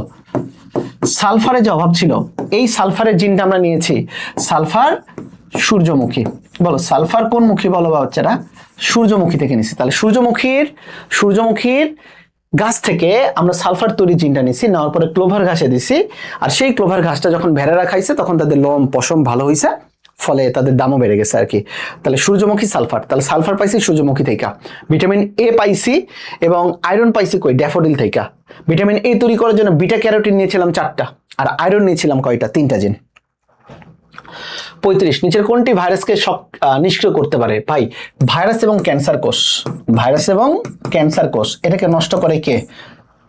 তোমরা সবাই পারো, এটা বলে দিছি, কোনফেরন, ইন্টারফেরন। কোনফেরন, ইন্টারফেরন। চলে আসি 36, মানুষের ডিএনএ খণ্ডগুলোর ফটোগ্রাফিক বিন্যাসকে কি বলা হয়? শুধু ফিঙ্গার না কিন্তু, ডিএনএ খণ্ড, মানে আমার যে কোনো একটা কোষের ডিএনএর ছবি, এই ছবিটাকে কি বলা হচ্ছে বলো? এই ছবিটাকে কি বলা হচ্ছে? এটাকে বলা হচ্ছে ডিএনএ ফিঙ্গারপ্রিন্ট। DNA fingerprint. শুধু ফিঙ্গারপ্রিন্ট এখানে দেওয়াটা ভুল হয়েছে, দেওয়া উচিত ছিল ডিএনএ ফিঙ্গারপ্রিন্ট। Right answer. চলো 37, পাট গাছের বৈজ্ঞানিক নাম কি? মাকসুদুল আলম, যেটার মূলত জেনেটিক সিকোয়েন্স আবিষ্কার করেছিলেন। পাট গাছের বৈজ্ঞানিক নাম কি? উত্তরটা দাও দেখি। পাট গাছের বৈজ্ঞানিক নাম কি? এটা আমরা সবাই জানি, পাট গাছের বৈজ্ঞানিক নাম হচ্ছে কপসাইকাস সেলুলারিস। 37 এর উত্তর হচ্ছে ক। Very good. 37 এর উত্তর হচ্ছে ক। Very good. অ্যান্ড সময় তাদের জন্য যথেষ্ট দীর্ঘ যারা তা কাজে লাগাতে পারে। লিওনার্দো দা ভিঞ্চি কথাটা বলেছেন। সত্যি কথা বলতে, তোমাদের উদ্দেশ্যে যে কথাটি বলতে চাই, তোমরা এই জিএসটির আর মাত্র 12 থেকে 11 দিনের মতো সময় রয়েছে। এই সময় এসেও তোমরা অনেকে বলো যে ভাইয়া, এই আপনার দাগানো বই আপনার ক্লাস করলেই কি হয়ে যাবে? বা তোমরা অনেকে মনে করতেছো যে এই 10-12 দিনেই কি পড়াশোনা করে একদম টোটালি কামব্যাক করে ফাটে ফেলা সম্ভব? আমি তোমাদেরকে একটা কথা বলতে চাই আর কি। দেখো, অ্যাডমিশন কিন্তু মামার বাড়ির আবদার না। অনেক পরিশ্রম, অনেক ত্যাগ, তিতিক্ষা, কান্না, অপমান সহ্য করে কিন্তু একটা ছেলে বা একটা মেয়ে একটা ভালো জায়গাতে যায় আর কি। সো তোমার হাতে যে এই যে 3 মাস 4 মাস সময় ছিল, এতদিন তুমি কামব্যাক করতে পারো নাই, তুমি লাস্টের 10 থেকে 12 দিনে এসে তুমি বলতেছো যে না, আপনার এই এতটুকু পড়লেই কি আমি ভালো করতে পারবো? এটা হইতেছে তোমার লাইফের সবচেয়ে একটা অবান্তর প্রশ্ন। যদি তুমি এই সময় কামব্যাক করতে চাও, তা আমার আর কোনো কিছু বলার নাই। তুমি যে কি কামব্যাক করবে এটা সৃষ্টিকর্তাই জানে আর কি ভালো। বাট পড়াশোনাটা মামার হাতের মোয়া না, এটা সাধনার বিষয়, এটা কষ্টের বিষয়। বাট যারা আগে থেকে পড়াশোনা করছো তোমাদের সবার জন্য অনেক দোয়া থাকলো, ভালোবাসা থাকলো। যদি তোমাদের কোনো প্রয়োজনও পড়ে বায়োলজি রিলেটেড অবশ্যই আমাকে জানাবে, আমি চেষ্টা করবো সেই জায়গাটা তোমাদের সলভ দেওয়ার জন্য। সো কামব্যাক করার সময় শেষ, এখন শুধুমাত্র দেওয়ার সময়, আর কামব্যাক করার টাইম নাই। 10 থেকে 12 দিনে কামব্যাক, এটা এখন আল্লাহ তাআলা চাইলে হয়তো বা হইতে পারে, বাট সাধারণভাবে 10 থেকে 12 দিনের কামব্যাক করার কথা মানে নিজের কাছে লজ্জা লাগা উচিত আর কি তোমাদের। তো আস্থা রাখো, তোমাদের যেভাবে ক্লাস নিয়েছি এইটাই শুধুমাত্র করে থাকো, দেখো তোমাদের বায়োলজি নিয়ে সকল ধরনের অভিযোগ তোমাদের শেষ হয়ে যাবে আর কি। আস্থা রাখতে হবে, টিচার্সদের প্রতি আস্থা রাখতে হবে, কারণ তোমাদের যারা পড়াই মনে রেখো তারা সবাই কিন্তু অনেক কোয়ালিফাইড তাদের ওই পড়ানোর স্কিলটাতে। আস্থা রাখো, পড়ো, যেভাবে দিক নির্দেশনা দিচ্ছি ইনশাল্লাহ তোমাদের জিএসটিতে অনেকের অনেকের অনেকের চান্স হবে। বেস্ট অফ লাক, আল্লাহ হাফেজ।